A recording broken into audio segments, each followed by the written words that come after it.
that has been brought in by the माननीय Shri government. Thank you, sir. राजकुमार राउत जी।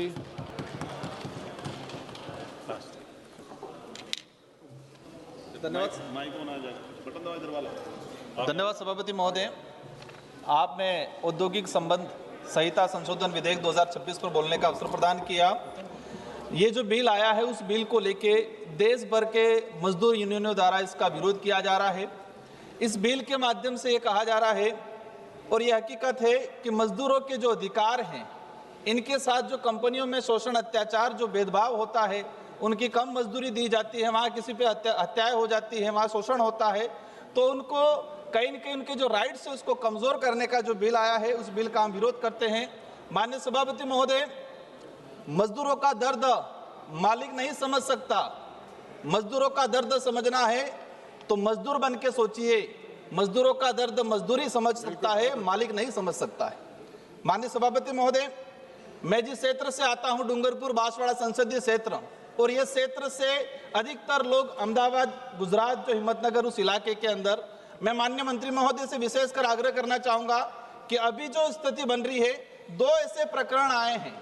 जो company है वो कंपनी जो मजदूरी कराता है, वह शोषण करता है, व्यक्ति गलती करता है तो उसकी हत्या कर देता है और वही दफना देते हैं। गुजरात के अंदर हमारा जो डूंगरपुर जिले के बिलवा पंचेला का ईश्वर रोथ, जो राजपुर मेहसाणा में उसकी मृत्यु हो गई और वहीं उसको दफना दिया गया। मतलब जो मजदूर का जो परिवार है उसको वो बॉडी भी उस परिवार तक नहीं जाने दी।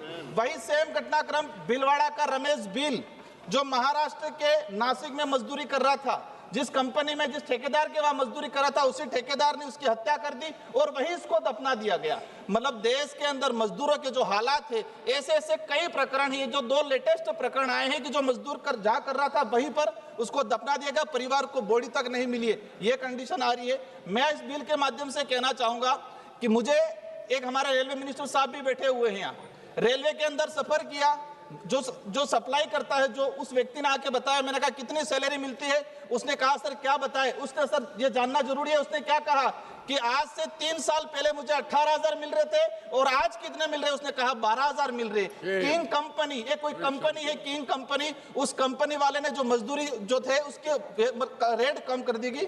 हम चाहेंगे, आप घंटी बजाओ उससे पहले, कि हम चाहेंगे कि जो मजदूर है जिस कंपनी में काम कर रहा है उसका बीमा होना चाहिए, उसके सुरक्षा के सारे संसाधन होने चाहिए, और कार्य दिवस जो है और जो समय है 8 घंटा, कई कंपनियों में 8, 10 से 12 घंटे तक उनका शोषण, अत्याचार होता रहा है। मैं चाहूंगा कि इस बिल के माध्यम से इस बिल को रोका जाए और जिन मजदूरों के लिए लाया जा रहा है, एक बार उन मजदूर यूनियनों के साथ बैठक की जाए, उनकी क्या समस्या है, उनकी क्या भावना है, वो क्या चाहते हैं, उस पर पुनः विचार किया जाए। माननीय सभापति महोदय, मान्य 1 मिनट का मेरा रहा है। जो विशेषकर हमारा जो डूंगरपुर बांसवाड़ा का मजदूरी के लिए जा रहा है, अपने बच्चे लेके जा रहा है, तो ऐसा प्रावधान भी होना चाहिए कि जो मजदूर वर्ग जिस इलाके के अंदर काम कर रहा है, जो बड़ी बड़ी बिल्डिंगें हैं, इन बिल्डिंगों को चमकाने का काम एक जो गरीब तबका, जो आदिवासी, दलित, पिछड़े समुदाय से आता है, वो करता है। तो इन समुदाय के लिए जो बच्चे भी साथ में जा रहे हैं, तो उनको शिक्षा की व्यवस्था भी होनी चाहिए, उनको सुरक्षा। ऐसी कंपनियों, ऐसे ठेकेदारों पे बैंड लगाना चाहिए जो ठेकेदार मजदूरों का शोषण करते हैं। प्रतापगढ़ हमारे आदिवासी इलाके से आज भी बजुआ मजदूरी बंधक बना के उनको साथ शोषण किया जाता है। बंद कमरे में, बंद पूरा जो एरिया होता है उसमें बंद किया जाता है और शोषण। अभी प्रतापगढ़ के मजदूर महाराष्ट्र से छुड़वा के राजस्थान की पुलिस लाई है। ऐसे ऐसे अत्याचार हो रहे, इन पे रोक लगाई जाए, सरकार इन पे ध्यान दे। सिर्फ मजदूर वोट का सिर्फ साधन नहीं है, मजदूर वर्ग जीने का अधिकार है, उसको देश का मालिक, देश का अधिकार है। धन्यवाद सभापति। माननीय मंत्री जी।